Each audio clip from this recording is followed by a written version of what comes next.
What is going on, guys? Welcome back to the channel. Oh my god, I'm actually sitting here about to review new Conan Gray music. What a day. What a day to be alive. What a great fucking day.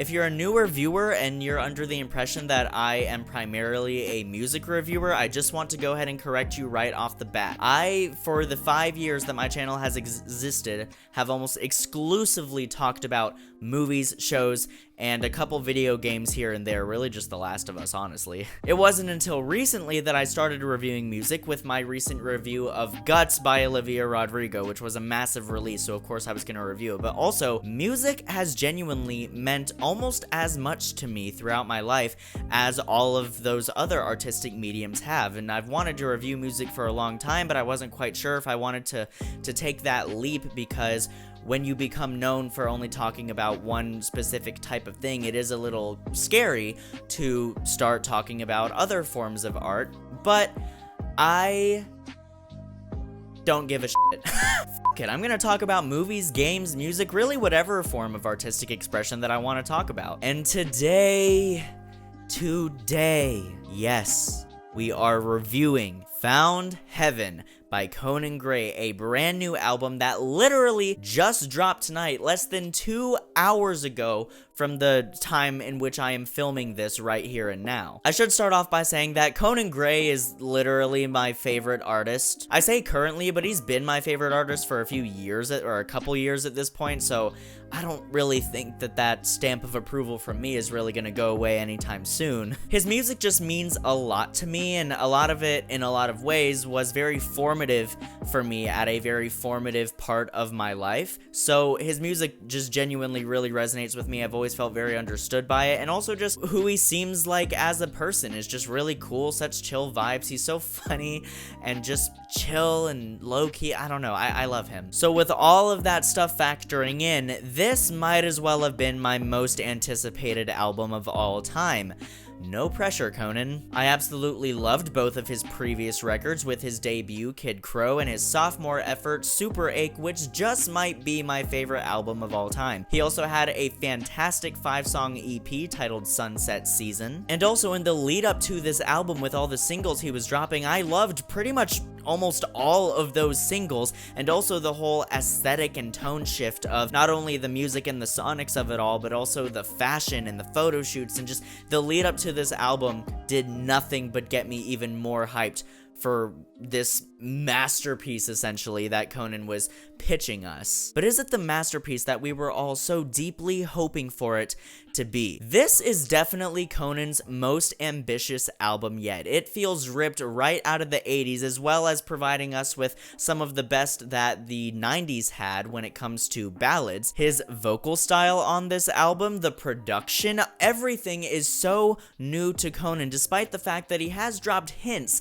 that he might one day dip his toes into the pond of this style with tracks like Maniac and Telepath and Overdrive. And even though I am still in this moment processing this album, I am so fucking happy to say that yes, this is definitely a good ass album. It is good, my friends. The opening track of the album, which is also the title track of the album, leads us into this journey with very smooth synth and very eerie in a way, these synths and these strings and these harmonies. It truly feels like you're being transported into a whole new world ripped right out of Conan's imagination, and it transitions into very hard-hitting beats that are going to last for the vast majority of the album. The lyrics of this track are very dramatic, which is typical of Conan, but they're also extremely existential, and that's going to be very consistent throughout a lot of tracks on this record. Right off the bat, this song confirms that the vocals on this album are going to be top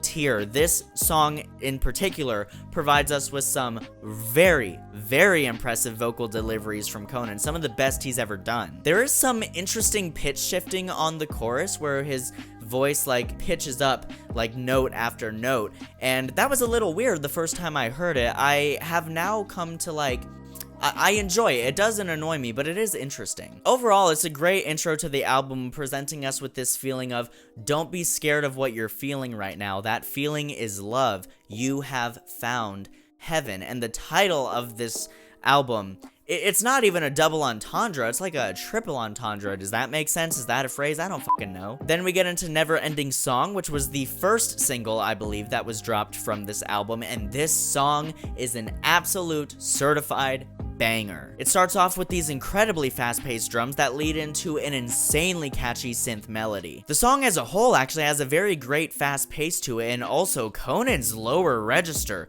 I mean, we've heard him use it before, but it's usually very whispery, like in Heather. But in this, he's really going like full rich tone with it. He's like, first, I'll say I apologize for calling. It's a sound that we haven't really heard from Conan before, and I am all here for it. It also has a completely infectious chorus that's insanely catchy, and although the lyrics are vague, they are still fairly intriguing. There are some great electric guitar hits on the bridge, and the outro also serves us some beautiful background vocals. Then we get into track number 3, which is titled Fainted Love, which really took me aback the first time I heard it as soon as it started because it opened so massive and cinematic with these great chord hits. And look, Conan's vocals are great throughout the entire album. We have known for a very long time now that Conan is a very capable singer who will always serve us some very enjoyable and impressive vocals. But there are some runs that he does in his lower register in the verses of this song that are a little weird to me. I wouldn't describe it as a crack, but more than anything, I think it shows that he is still getting used to favoring this much lower full use of his register. I think this song has great lyrics, but unfortunately I do feel that they are a little basic, especially by Conan's standards. There is a really interesting spoken word pre-chorus that does lead us into an absolute banger of a chorus. Track number 4 is titled Lonely Dancers and kicks off with a very catchy synth melody that will be stuck in anybody's head who hears the song, even if you don't love the song as a whole. Sort of making up for the previous track, there is some amazing use of Conan's lower register in the verses of this song. One thing I will say though is that the lyrics here do leave a lot to be desired, and the chorus is absolutely catchy, but it's also borderline cringe, just a little bit. Like, as you're listening to it, it's super catchy, but then you actually read those lyrics and it's like, we're lonely dancers, join me for the night. We're lonely dancers, dance with me so we don't cry. And then the post-chorus is the la da la la la la la, and it's like, okay, as you're listening to it, it's like fun, pop fun, but then you actually like start thinking about it and you're like, Conan Gray wrote this song. Huh.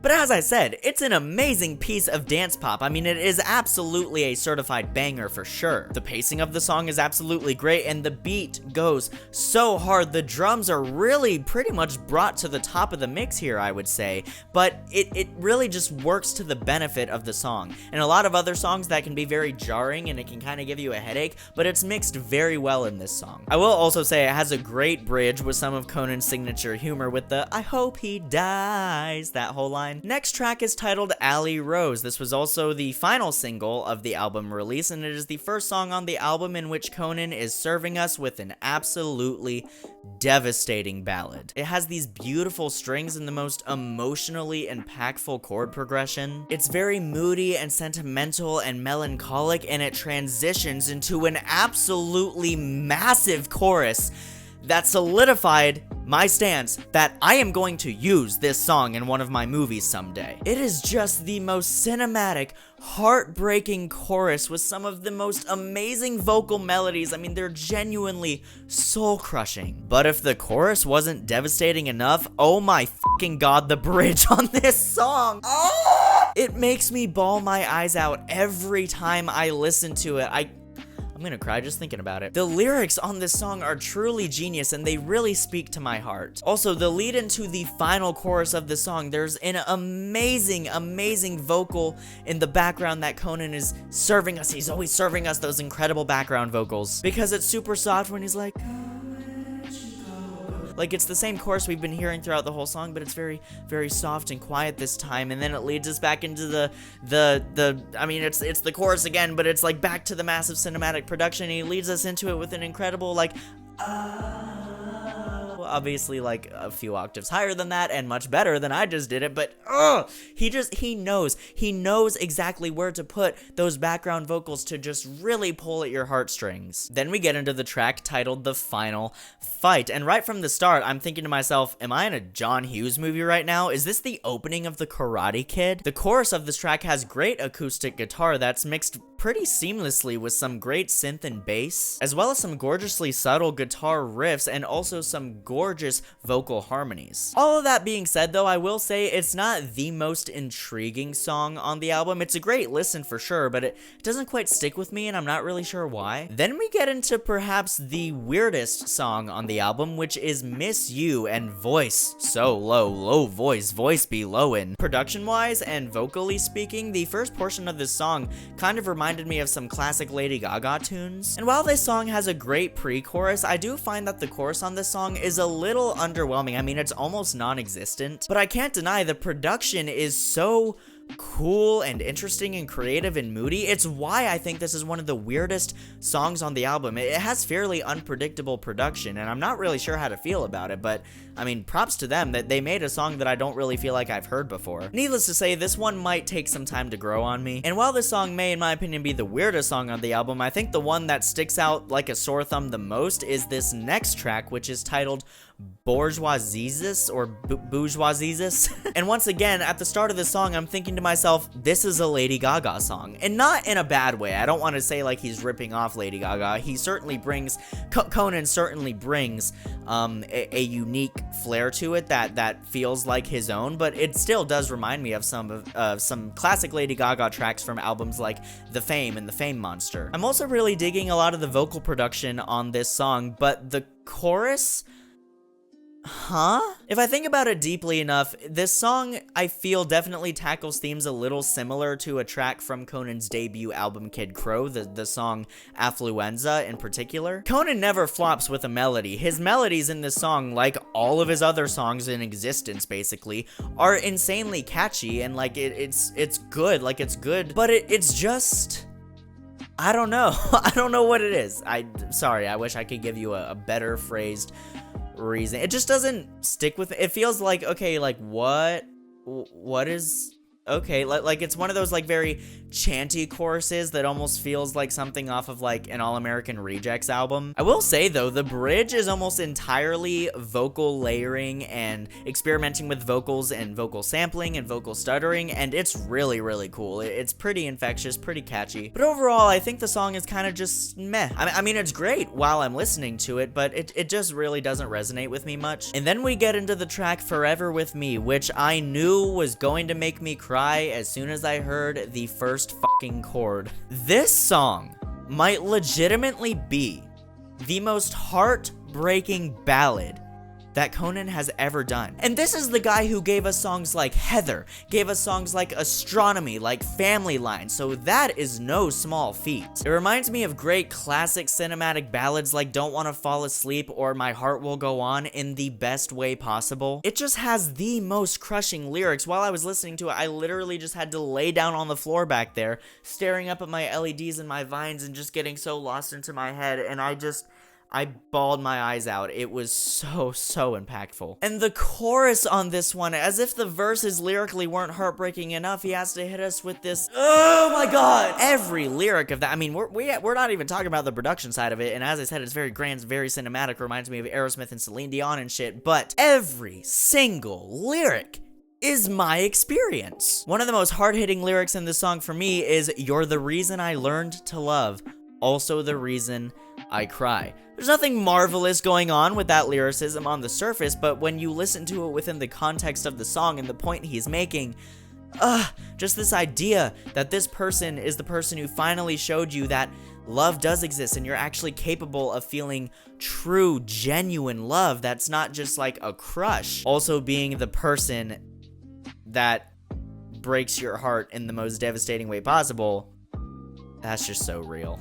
I will say this song will also absolutely be used in one of my movies someday. It is so perfectly and beautifully bittersweet. Also, one of the biggest themes he's hitting in this song is that the experience was so heartbreaking, but he wouldn't change a thing because the love that was there and that initial spark and that initial euphoria was just so touching and so impactful for him that he wouldn't change a thing. Oh my god! All this shit that, yes, we have heard before, but damn, the way Conan is expressing it with this song is just so good. There's also an amazing key change in the final chorus that just brings more tears. This is legitimately likely my favorite song on the album. Then we get into Eye of the Night, which from the very start hits you with these extremely grand cinematic drums, and it genuinely feels like this melodramatic movie trailer. There are incredible vocals on the verses, with Conan eating up that higher range of his. It also has an absolutely smashing chorus and melodies, but do not let the dance vibes of this song hide the fact that lyrically,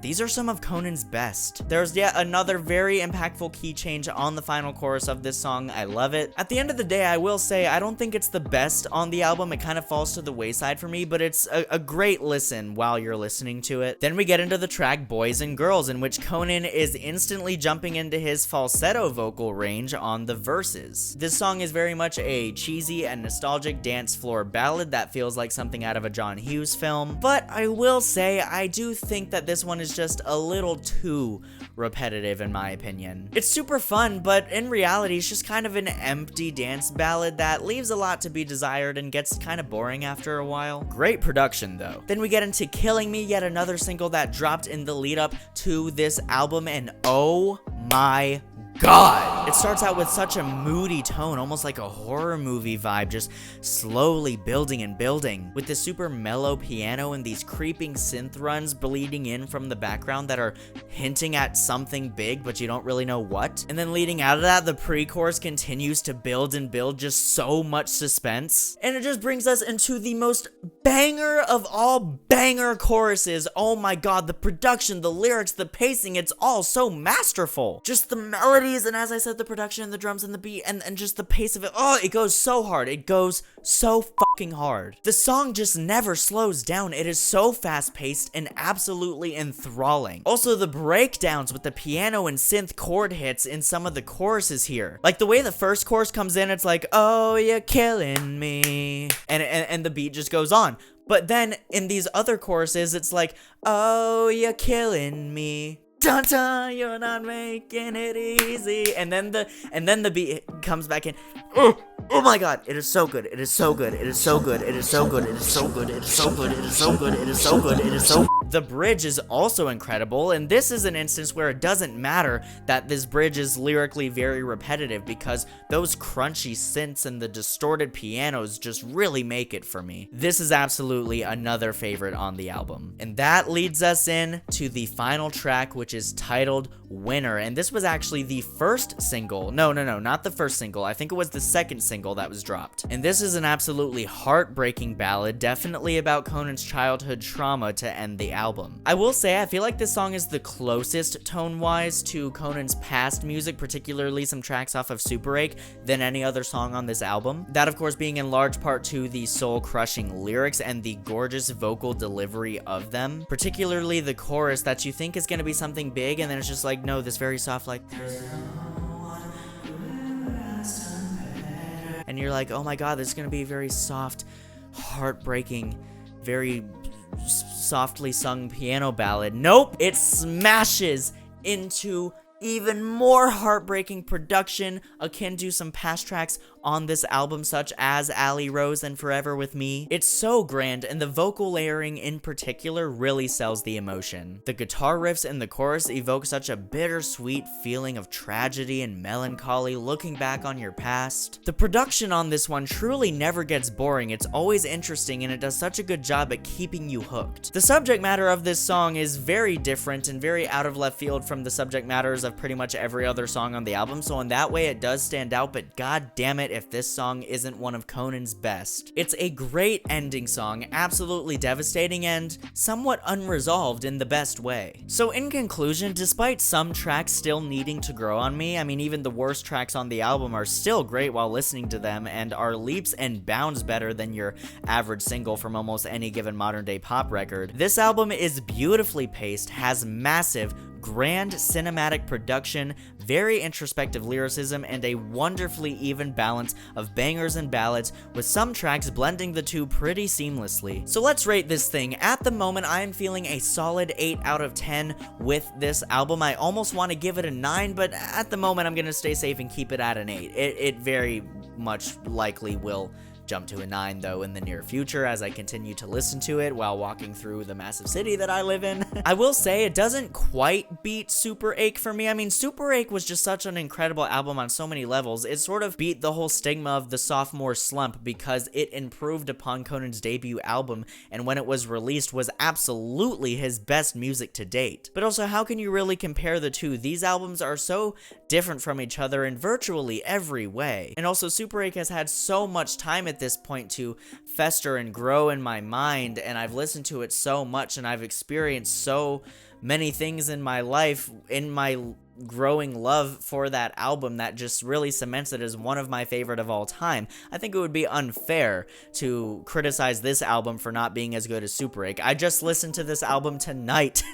I've had basically 2 years at this point to fall in love with Super Ache. But I will say I could see a very similar thing happening with this album in the months ahead. Guys, thank you so much for watching. Go ahead and like and subscribe if you liked what you saw here today, and if you want to go the extra mile, go ahead and turn on those bell notifications so you get notified every time I upload new content. Also, be sure to check out my podcast, the Headspace Podcast, now available on all major podcast streaming platforms, most namely Spotify and Apple Podcasts. I just dropped a brand new episode of that podcast on David Fincher's The Girl with the Dragon Tattoo.